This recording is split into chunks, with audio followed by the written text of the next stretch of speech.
महात्मा का ही रूप बना कर आते हैं। वो केवल हजरत मोहम्मद को दिखाई दे रहे थे, किसी अन्य को नहीं दिखाई दे रहे थे। गौ मार तो दी थी एक बार हजरत मोहम्मद जी ने, फिर दोबारा जीवित ना हुई, तब उन्होंने पुकारा उस मालिक को।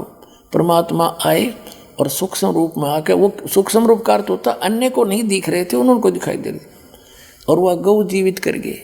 तब कहते हैं जब हम मोहम्मद याद किया रे और शब्द स्वरूपी सूक्ष्म रूप में हम वेग गया रे, तुरंत गया, और मुई गऊ हमने तुरंत जिवाई, जब मोहम्मद का निश्चय आई, तुम कबीर अल्लाह दरवेशा, और मोमन मोहम्मद का जब गया अंदेशा। और उसके बाद फिर उन्होंने खूब पुकार लिया, मुझे ले चलो वहाँ पर, फिर वो नहीं लेकर गए क्योंकि उन्होंने अवज्ञा कर दी थी मालिक की उस वाणी का। तो कहने का भाव ये है कि अब वो कह रहा है उस पूर्ण परमात्मा के डर से ये ज्ञान तो सत्य देते हैं, लेकिन अपना हाथ खड़ा कर देते हैं कि मैं उसके बारे में नहीं जानता, किसी और से पूछ लो। ऐसे ही श्रीमद् भगवद गीता अध्याय नंबर 4 के श्लोक नंबर 34 में गीता ज्ञान दाता यही है जो कुरान शरीफ का ज्ञान दाता।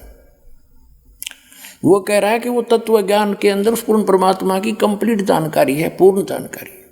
उस तत्व ज्ञान को किसी तत्वदर्शी संतों के पास जाकर पूछ, गीता ज्ञान दाता कहता मैं नहीं जानता। यजुर्वेद अध्याय नंबर 40 के मंत्र नंबर 10 में भी स्पष्ट कर दिया है, वही वेद ज्ञान दाता भी वही है जो कुरान शरीफ का ज्ञान दाता है। वो कहता है कि परमात्मा को कोई तो शंभुआत्मा ने जन्म लेकर रामकृष्ण के रूप में अवतार धार के आना मानते हैं, कुछ उसको वो जन्म नहीं लेता जन्मा मानते हैं। इसकी यथार्थ जानकारी वो कैसा है भगवान, वो धीरा नाम देंगे, तत्वदर्शी संत देंगे, उनसे पूछो। ऐसे कुरान शरीफ में आगे दिखाता हूँ अभी आपको।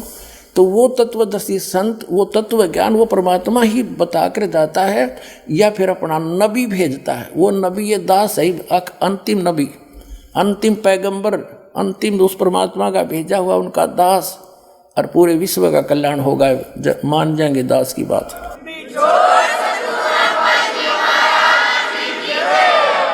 कुरान शरीफ का ज्ञान दाता अपने पैगंबर हजरत मोहम्मद को कह रहा है, और किसी अन्य अल्लाह अकबर अपने से अन्य खुदा की, अन्य अल्लाह की जानकारी दे रहा है। देखिए अब हम यहाँ तक पढ़ चुके हैं कुरान शरीफ सूरत फुरकानी 25, और हम आयत नंबर यहाँ पर आगे हैं। अब हम आयत नंबर 58 पढ़ रहे, 57 पढ़ रहे। और ए पैगंबर उस जिंदा जो तुझे जिंदा रूप में मिला था, इन्हें चैतन्य अर्थ कर दिया, उस जिंदा पर भरोसा रखो जो कभी मरने वाला नहीं, यानी अविनाशी है, और तारीफ के साथ उसकी पाकी बयान करते रहो। यानी कुरान शरीफ के ज्ञानदाता से अन्य है जो परमात्मा, उसकी पाकी बयान करने के लिए कुरान शरीफ का ज्ञानदाता कह रहा है हज़रत मोहम्मद को, और अपने बंदों के गुनाहों से वह काफ़ी खबरदार है। ये तो वो खबरदार यानी खूब जानता है तुम्हारे सबको जो जैसा करता है। और ये वही है जिसने 58 पढ़ ली, 59 आयत है, जिसने आसमानों और ज़मीन और जो कुछ उनके बीच में है सबको 6 दिन में पैदा किया, फिर तख्त पर जा बिराजा, तख्त पर जा बैठा। वह अल्लाह बड़ा, वो अल्लाह अकबर है, वो अल्लाह कबीर है, वो अल्लाह बड़ा है, रहमान है, दयालु है। तो उसकी खबर किसी बाखबर यानी इल्म वाले से, तत्वदर्शी संत से पूछ देखो। कुरान शरीफ का ज्ञानदाता यहाँ इसने स्पष्ट कर दिया है कि मैं नहीं जानता उस अल्लाह अकबर बड़े भगवान, उस महान परमात्मा की, कंप्लीट गॉड की, ग्रेट गॉड की जानकारी मुझे नहीं है, वो तत्वदर्शी संत से पूछ लो। इससे कुरान शरीफ का सारा ज्ञान समझ में आ जाता है कि जो इसने अपने सत्र का ज्ञान दिया है उसमें चाहे इसने मांस खाना लिख रखे हो, चाहे कुछ भी खाना बता दिया हो, ये अल्लाह अकबर का आदेश नहीं है, ये तो कुरान शरीफ के ज्ञानदाता का आदेश है। इसका पालन करने से परमात्मा का, अल्लाह अकबर का विधान टूटता है, क्योंकि उस अल्लाह अकबर ने तौरात नामक पुस्तक के उत्पत्ति ग्रंथ में स्पष्ट कर दिया, 6 दिन में जिसने सृष्टि रची उसमें आदेश दे दिया है कि कोई भी प्राणी, ना मनुष्य, ना अन्य प्राणी, जैसे पृथ्वी पर रेंगने वाले चौपाए पशु, जलचर, हवा में उड़ने वाले, ये कोई मांस नहीं खाएगा। थोड़ी सी झलक दिखाता हूँ। पुण्यात्माओं, ये तत्व ज्ञानहीन प्राणी आपको विचलित कर देंगे कि बाइबल में तो मिलावट है, और ये भी कहते हैं फिर वो कि हम तो इन 4 पुस्तकों पर ईमान रखते हैं, 4 होली बुक पर, तौरात, जबूर, इंजिल और कुरान। तो पहले आपको वो आसमानी किताब तौरात से दिखाएंगे सृष्टि उत्पत्ति। ये देखिएगा, ये आसमानी किताबें ये इकट्ठी जल्द की गई हैं, तौरात, जबूर, इंजिल। अब देखिएगा,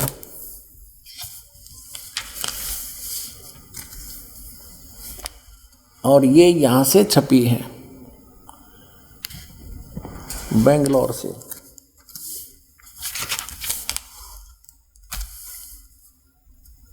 ये आसमानी किताब तौरात, जबूर, इंजिल, उर्दू स्क्रिप्ट्स, ये यहाँ से, ये देखो, copyright notice, published by BSI 206 Mahatma Gandhi road, Bangalore से, प्रिंटर्स प्राइवेट लिमिटेड, बेंगलोर 94 की।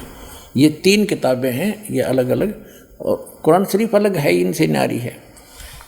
इसमें अब हम तौरात के अंदर दिखाते हैं, इसमें उत्पत्ति पैदाइश दिखाते हैं। ये देखो, ये है पैदाइश 1:1:24, प्रश्न नंबर 2 पे। यहाँ है खिलकत का जिक्र। खिलकत, खुदा ने इत्बिदा और ज़मीन और आसमान को पैदा किया। ज़मीन वीरान और सुनसान थी, गौरवों के ऊपर अंधेरा था। ऐसे ये पहला दिन हुआ, सांझ हुई, शाम हुई, सुबह हुई, पहला दिन हुआ, शाम हुई, सुबह हुई, दूसरा दिन। दो रचना करते हैं हम, अपने स्थान अपने उस पर आएंगे। ये फिर चौथा दिन हुआ, ये दूसरा दिन हुआ, ये तीसरा दिन हुआ, और फिर ये चौथा दिन हुआ, और फिर ये 5वां दिन हुआ। अब हम छठे दिन पर आते हैं। ये तीसरा पृष्ठ है, ये तौरात का। अब 26 में कहा कि फिर खुदा ने कहा हम इंसान को, यानी 5 दिन में जो सृष्टि रची वो कर दी, छठे दिन फिर खुदा ने कहा कि हम इंसान को अपनी सूरत पर अपनी सभी की मानिद बनाएं, और वे समुद्र की मछलियों और आसमान के परिंदों और चौपायों और तमाम ज़मीन पर और सब जानवरों पर जो ज़मीन पर रेंगते हैं इख्तियार रखे, उनसे समझदार हो। खाना नहीं लिखा है इसमें, आगे देखो। और खुदा ने इंसान को अपनी सूरत पर पैदा किया, अपने जैसा उत्पन्न किया, जैसा खुदा है। मनुष्य भी, खुदा भी मनुष्य जैसा हुआ। खुदा की सूरत पर उसको पैदा किया, नर और नारी करके उसने उनको पैदा किया। और खुदा ने उनको बरकत दी और कहा फूलो और बढ़ो और ज़मीन में मासूर हो, महकूम करो, और समुद्र की मछलियों और हवा के परिंदों और कुल जानवरों पर जो ज़मीन पर रेंगते हैं इख्तियार रखो।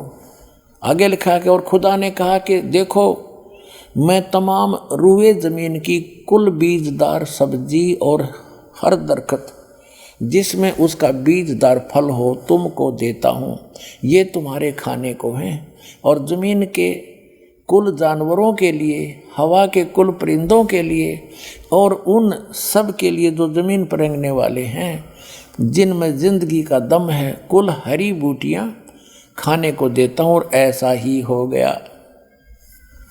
अपने आत्मा स्पष्ट कर दिया कि न तो किसी पशु को, ना पक्षी को, ना जलचर को, ना मनुष्य को उस अल्लाह ताला का आदेश नहीं है मांस खाने का। उन्होंने स्पष्ट कर दिया कि ये हरी सब्जी घास फूस दे रखा है तुम्हारे को। और फिर आगे देखो, और ऐसा ही होगा। और खुदा ने सब पर जो उसने बनाया था नज़र की और देखा तो बहुत अच्छा है। और शाम हुई, सुबह हुई, और फिर छठा दिन हो गया। फिर उसके बाद आसमान और ज़मीन उनके कुल लश्कर का बनाना ख़त्म हुआ। और खुदा ने अपने काम को जिसे वो करता था 7वें दिन पूरा ख़त्म किया। और अपने सारे काम से जिसे वो कर रहा था 7वें दिन फारिग हुआ, और खुदा ने 7वें दिन को बरकत दी और उसे मुकद्दस ठहराया, क्योंकि उसमें खुदा सारी कायनात से जिसे उसने पैदा किया, बनाया और फारिग हुआ। अब इसको पवित्र बाइबल में दिखाता हूँ एज इट इज, ना तो ये आपको बरगला देंगे, आपको ये नकली अटपट करने वाले मारे सट्टे ने हो गए, हमने बहुत अच्छी तरह ताल में इलम हूँ मैं, ये कहते हैं जो इनके पढ़ने वाले विद्वान, और का पता नहीं इनको। ये देखिएगा, ये पवित्र बाइबल है, संपूर्ण जीवन अध्ययन बाइबल। ये कहाँ से छपा, ये देख लीजिएगा, संपूर्ण जीवन अध्ययन। ये देखिएगा, journal editor Donald C Stamps MA associate editor ये जे जवाली, Wesley Adams PhD, Life Publishers International, Springfield Missouri USA, printed in India. अब ये वही है सारा कुछ, और ये सारा दिखाए तुम, पढ़ लो तुम। अब इसके हम इस पे आते हैं उत्पत्ति पर। देखिएगा, ये उत्पत्ति जिसको अंग्रेजी में इन्होंने कहा है जेनेसिस 1, प्रश्न नंबर 4 पे। आदि में यानी प्रारंभ में परमेश्वर ने आकाश और पृथ्वी की सृष्टि की। पृथ्वी बेडौल और सुनसान पड़ी थी, यह इस पर पहला दिन हुआ। फिर परमेश्वर ने जो कहा, जल के बीच एक ऐसा अंतर हो कि जल 2 भाग हो जाए। सारा कुछ क्या, सांझ हुई, भोर हुई, फिर दूसरा दिन हो गया, फिर सांझ हुई, भोर हुई, तीसरा दिन हो गया। हमने अपने मतलब की बात लेनी, ये चौथा दिन हो गया, सांझ हुई, भोर हुई, फिर चौथा दिन हो गया। अब हम ये 5वां दिन हो गया, प्रश्न नंबर 5 पर आ गए हम। ये सांझ हुई, भोर हुई, 5वां दिन हो गया। अब छठे दिन, ये आ गया छठा दिन, ये छठे दिन में चल पड़ा। इस प्रकार परमेश्वर ने पृथ्वी की जाति जाति के वन पशुओं को और जाति जाति घरेलू पशुओं और जाति जाति की भूमि पर सब रेंगने वाले जंतुओं को बना, और परमेश्वर ने देखा अच्छा है। फिर परमेश्वर ने कहा कि हम मनुष्य को, उन सब पशु पक्षियों को बना कर, फिर हम मनुष्य को अपने स्वरूप के अनुसार बनाएं, अपनी समानता में बनाएं, और वे समुद्र की मछलियों और आकाश के पक्षियों और घरेलू पशुओं और सारी पृथ्वी पर सब रेंगने वालों जंतुओं पर जो पृथ्वी पर रेंगते अधिकार रखें। इनसे समझदार हो, जैसे भैंस, गाय, बैल, इनको हमने अपने काम के लिए प्रयोग कर लिया, इनको खाना नहीं, सताना नहीं, इनको जैसे गाय भैंस आपने रखी, उसको पहले आप पेट भरते हो, चराते हो, उसको नहवाते हो, धोआते हो, प्यार से रखते हो, जब वो दूध देती है। तो ऐसे कहा, खाने के लिए नहीं कहा उस मालिक ने। देखो तब परमेश्वर ने कहा मनुष्य को अपने स्वरूप के अनुसार बनाए, अपनी समानता बनाए। तो भगवान फिर कैसा हुआ, फिर परमेश्वर ने कहा हम मनुष्य को अपने स्वरूप के अनुसार बनाएं, अपनी समानता बनाएं, और वो समुद्र की मछलियों और आकाश के पक्षियों और घरेलू पशुओं और सारी पृथ्वी पर रेंगने वाले जंतुओं पर जो पृथ्वी पर रेंगते अधिकार रखे। आगे देखो, तब परमेश्वर ने मनुष्य को अपने स्वरूप के अनुसार उत्पन्न किया, अपने ही स्वरूप के अनुसार परमेश्वर ने उसको उत्पन्न किया, नर और नारी करके उसने मनुष्यों की सृष्टि की। तो भगवान कैसा, नर आकार, मनुष्य सदृश, जैसे जिनको परमात्मा मिले सचखंड लेकर गए, वापस छोड़ा, उन्होंने बताया हमरे ही निहार है, हमारा सृजनहार, अपना हमारा भगवान हमारे जैसी शक्ल का है, लेकिन उसकी बॉडी वो उस वहाँ जाकर के सभी का जो शरीर है इमोर्टल हो जाता, अविनाशी शरीर मिलता है, वो मटेरियल सारा अविनाशी मटेरियल का शरीर है। और यहाँ पर ये नाशवान है ये शरीर। यहाँ जब आता है परमात्मा अपनी ओरिजिनल बॉडी से ही आता, वो अविनाशी, वो ऐसे ही किसी माँ से जन्म नहीं लेता, सह शरीर आता है, सह शरीर चला जाता है। आपको प्रमाण दिखाएंगे, अल्लाहू अकबर सह शरीर आया था, बालक रूप धारण किया, लीला करते बड़े हुए, फिर सह शरीर चले गए लाखों लोगों के सामने। अब ये स्पष्ट हो गया कि परमात्मा ने मनुष्य को अपने जैसा अपनी सूरत में अपने शकल के अनुसार अपने जैसा रचा। तो भगवान भी, अल्लाह भी मनुष्य जैसा है। और आगे फिर वो क्या कहता है देखो, और परमेश्वर ने कहा नर और नारी करके उनकी सृष्टि की, और परमेश्वर ने उनको आशीष दी, उनसे कहा फूलो फलो और पृथ्वी पर भर जाओ और उसको अपने वश में कर लो, और समुद्र की मछलियों तथा आकाश के पक्षियों और पृथ्वी पर रेंगने वाले जंतुओं पर अधिकार रखो। यानी उनसे जैसे इंसान ने शेर तक को भी काबू कर लिया, हाथियों को भी बांध लिया, तो इस ऐसे कंट्रोल करने के लिए कहा उन्होंने। आगे देखो, फिर परमेश्वर ने उनसे कहा, यानी मनुष्यों को भी, फिर परमेश्वर ने उनसे कहा कि सुनो, जितने बीज वाले छोटे छोटे पेड़, ये मनुष्यों के लिए आदेश है, सारी पृथ्वी के ऊपर हैं, और जितने वृक्षों में बीज वाले फल हैं, वे सब मैंने तुमको दिए तुम्हारे भोजन के लिए। मनुष्य के लिए उस अल्लाह ताला का आदेश, अल्लाहु अकबर, जिसने 6 दिन में सृष्टि रची, 7वें दिन तख्त पर जा बैठा, वो है अल्लाहु अकबर है। वो अल्लाह कबीर है, वो कंप्लीट गॉड है, वो सर्जनहार है, वो क्रिएटर है।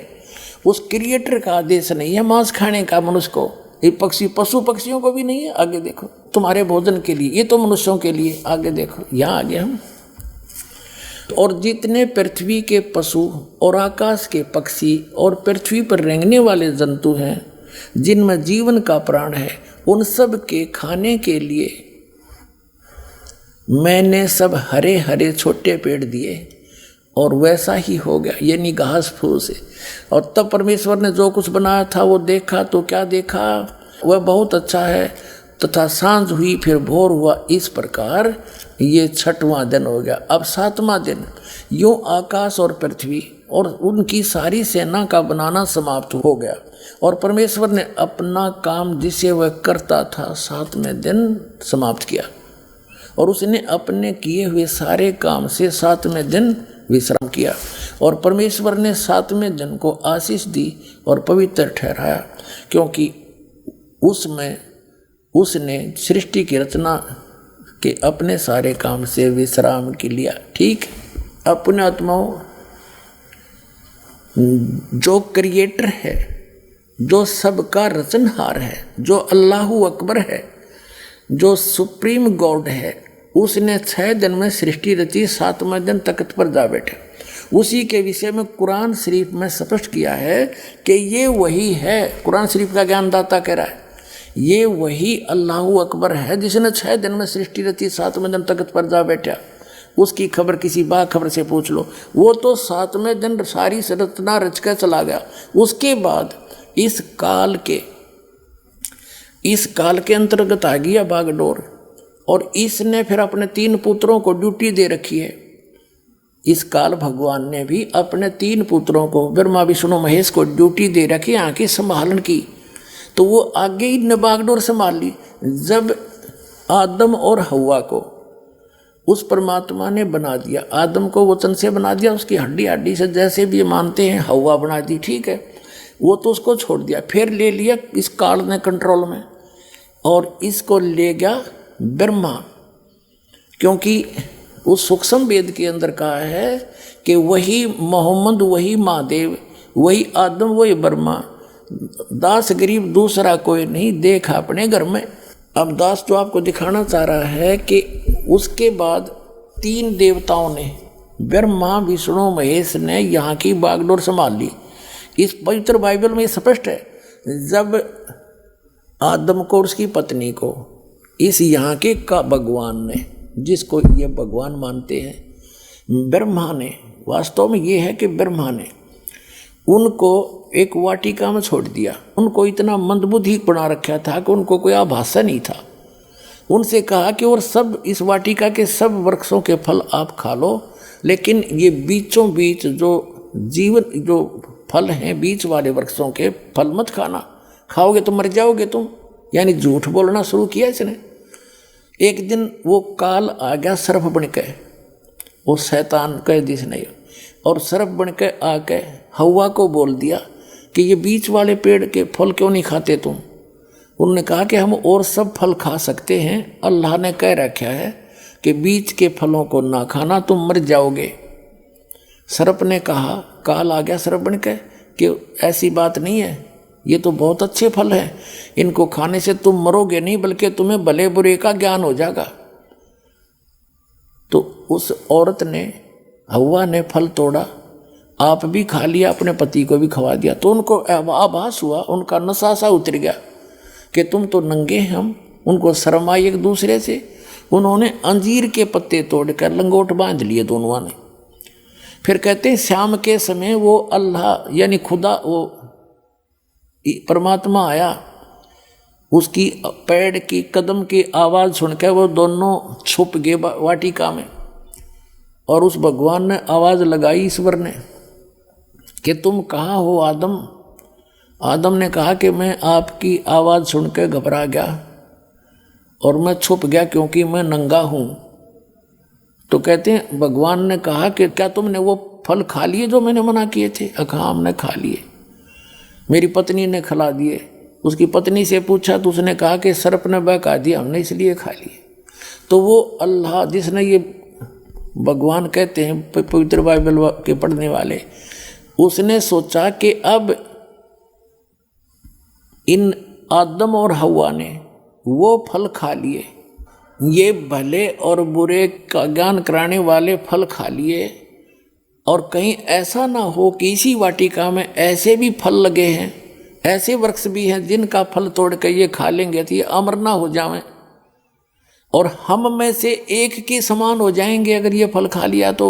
अब दिखाते हैं आए हाय जैसे ये, क्योंकि little knowledge is the dangerous thing, नीम हकीम खतरा जान। ये ज़्यादा अटपट करने वाले, ज़्यादा मंत्रों के घोट कर दुनिया पर प्रभाव जमाने वाले, ये लिटल नॉलेज वाले हैं, ये नीम हकीम है। इनको कखता पता नहीं। आम जनता ने सोचा बड़ा जल्दी जल्दी बोला है, फटाफट फटाफट, ये तो गौणाए विद्वान होगा। विद्वान इन ये लक्षण नहीं होते, वो तो गर्क होता। कहते हैं बड़ करे सो भूत है, थोड़ा बोले देव और मान महंत चाहे नहीं। ये लक्षण रख ले। जो अटपट करते हैं ना ज़्यादा, वो तो कहते हैं भूत समझो उनको, तो वो तो मूर्ख बनाना चाहते हैं जनता को। और थोड़ा बोले देव, महापुरुष तो बहुत सीमित बातें करता है, ढंग से बोलता है। और मान महंत चाहे नहीं, मान बढ़ाई चाहता नहीं, ये साधु के लक्षण, ये लक्षण रख ले। तो वो क्या कहते हैं कि ये हिंदू जो हैं ये एक से अनेक भगवान मानते हैं। और ये जो सतीथी दास ने बताई डेफिनेशन ऑफ गॉड में, परमात्मा की परिभाषा में, एज इट इज है, ऐसे ही सारा है। लेकिन ये कुरान शरीफ का ज्ञान इनकम्प्लीट है। वो तो खुद कहता है कि मैं जानता नहीं मालिक के बारे में, अल्लाह अकबर के बारे में, तो फिर अपने आप इनकम्प्लीट नॉलेज है। यही वेदों का इनकम्प्लीट नॉलेज है। और इसी प्रकार गीता का इनकम्प्लीट नॉलेज है। और ऐसे ही बाइबल का, क्योंकि वो 6 दिन में सृष्टि रच गए, वो तो चले गए। बाद में काल ने बागडोर संभाली। अब दिखाते हैं वो क्या कहता है। एक जिसको ये बाइबल के पढ़ने वाले भगवान कहते हैं, योहा कहते हैं, वो कहता है कि आदम ने और हव्वा ने यदि इस जीवन मृत्यु वाले फल खा लिए वृक्ष के, तो हम में से एक के समान हो जाएगा। इससे मतलब सिद्ध होगा कि एक से अधिक हैं वो भगवान। देखिएगा ये पवित्र बाइबल, फिर से ये देखिएगा पवित्र बाइबल, फिर दिखाते हैं आपको। ये वही है पवित्र बाइबल, संपूर्ण जीवन अध्ययन बाइबल। ये अभी आपको दिखाया, ये देखिएगा, ये है। अब इसके हम उत्पत्ति ग्रंथ को पढ़ रहे हैं, यहाँ पढ़ लिया। अब हम यहाँ जाते हैं, हम थोड़ा सा दिखाएंगे, फिर पढ़ सकते हो आप। वैसे थोड़ा हिंट देते ही यहाँ पर लिखा है, तब योहा परमेश्वर ने आदम को भूमि की मिट्टी से रचा और उसके नथनों में जीवन का श्वास फूंक दिया और आदम जीवित प्राणी बन गया। और योहा परमेश्वर ने पूर्व की ओर अदन में एक वाटिका लगाई और वहाँ आदम को जिसने उसे रचा था रख दिया। और योहा परमेश्वर ने भूमि के सब भांति भांति के वृक्ष जो देखने में मनोहर और उनके फल खाने में अच्छे हैं उगाए, और वाटिका के बीच में जीवन के वृक्ष और भले बुरे के ज्ञान के वृक्ष भी लगाया। अब देखो, योहा परमेश्वर ने आदम को लेकर अदन की वाटिका में रख दिया और वह उसमें काम करे और उसकी रक्षा करे। और युवा परमेश्वर ने आदम को यह आज्ञा दी कि तू वाटिका के सब वृक्षों का फल बिना खटके खा सकता है, पर भले बुरे का ज्ञान का जो वृक्ष है उसका फल तू कभी मत न खाना, क्योंकि जिस दिन तू उसको खाएगा उसी दिन अवश्य मर जाएगा। अब यहाँ देखो 8 पृष्ठ पे पढ़ रहे हैं हम, जेनेसिस 8 पृष्ठ पे 18वां। यहोवा परमेश्वर ने कहा, आदम का अकेला रहना अच्छा नहीं, और उसके लिए एक ऐसा सहायक बनाऊं जो उससे मेल खाए। यहाँ देखिए, तब यहोवा परमेश्वर ने आदम को भारी नींद में सुला दिया, और ये तो उसकी उत्पत्ति की, उसकी हड्डी निकाल ली नौकर। फिर यहाँ देखते हैं मनुष्य का पतन। यहोवा परमेश्वर ने जितने बनैले पशु बनाए थे उन सब में सर्वदुर्लभ था। उसने स्त्री से कहा कि क्या, वो हवा बना दी उसकी स्त्री, क्या सच है कि परमेश्वर ने कहा कि तुम इस वाटिका के वृक्ष का फल न खाना? स्त्री ने सर्प से कहा, इस वाटिका के वृक्षों के फल हम खा सकते हैं, पर जो वृक्ष वाटिका के बीच में है उसके फल के विषय में परमेश्वर ने कहा है कि न तो तुम उसको खाना और न उसको छूना, नहीं तो मर जाओगे। सर्प ने कहा, स्त्री से कहा कि तुम निश्चय नहीं मरोगे, वरना परमेश्वर आप जानता है कि जिस दिन तुम उसका फल खा लोगे उसी दिन तुम्हारी आंखें खुल जाएंगी, तुम भले बुरे का ज्ञान पाकर परमेश्वर के तुल्य हो जाओगे। तब स्त्री ने देखा उस वृक्ष का फल खाने के लिए अच्छा है, देखने में मन भाऊ है, बुद्धि देने के लिए चाहने योग्य भी है। तब उसने उसको तोड़कर खाया, अपने पति को भी दिया और उसने भी खाया।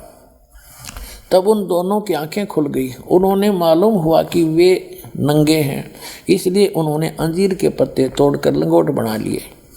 तब यहोवा परमेश्वर जो दिन के ठंडे समय वाटिका में फिरता था का शब्द सुनाई दिया। तब आदम और उसकी पत्नी वाटिका के वृक्षों के बीच यहोवा परमेश्वर से छिप गए। तब यहोवा परमेश्वर ने पुकार कर आदम से पूछा, तू कहाँ है? यानी वो भगवान इतना अज्ञानी है कि नहीं पता फिर वो कहाँ छुप रहे हैं। अब और वाटिका में घूमने फिरने लग रहा है। सारे बाइबल के पढ़ने वाले ईसाई यहूदी कहते हैं भगवान तो निराकार है। बताओ अकल है कोई ज्ञान? ये देखो, और इसमें सपट है, घूमा फिर सारी बात कर रहा। यहोवा परमेश्वर ने पुकार कर आदम से पूछा, तू कहाँ है? तो उसने कहा, मैं तेरा शब्द बारी में सुनकर डर गया, क्योंकि मैं नंगा था इसलिए छिप गया। अब उसने कहा, किसने तुझे बताया कि तू नंगा है? जिस वृक्ष का फल खाने को मैंने तुझे मना किया था, क्या तूने उसका फल खा लिया? खा लिया है। आदम ने कहा, जिस स्त्री को तूने मेरे संग रहने को दिया है उसी ने उस वृक्ष का फल मुझे दिया और मैंने खा लिया। तब यहोवा परमेश्वर ने स्त्री से कहा कि तूने यह क्या किया? अब स्त्री ने, हव्वा ने कहा कि सर्प ने मुझे बका दिया, तब मैंने खा लिया। अब हम अपने मतलब की बात पढ़ेंगे। दास ये सिद्ध करना चाहता है कि परमात्मा निराकार नहीं है, वो मनुष्य जैसा है और एक नहीं। अपने अपने सतर के ये प्रभु, जैसे दास ने परिभाषा प्रभु की बताई कि जैसे तहसीलदार अपने सतर का साहब, गॉड खुदा मालिक, और एसडीएम अपने सतर